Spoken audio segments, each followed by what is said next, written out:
Then we have here bagoong.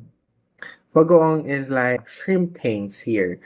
So there are two types of bagoong in the Philippines. We have like a fish bagoong and we have like a shrimp paste bagoong.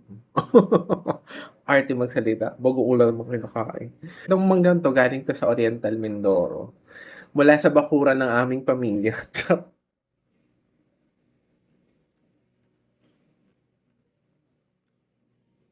Of course, maganda tayong kumain ng mangga.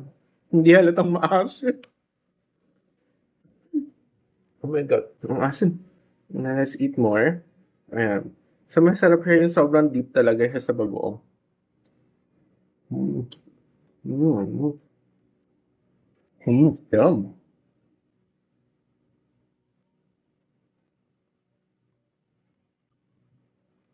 Mm. Kakain lang tayo ng mangga. Mm.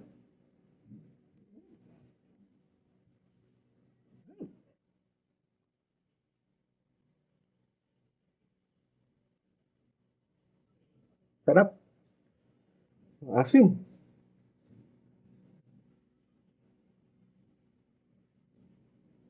Tasti's. Mm. Tasti's.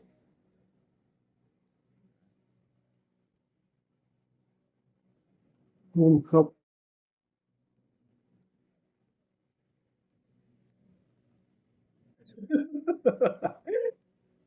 O, di ba?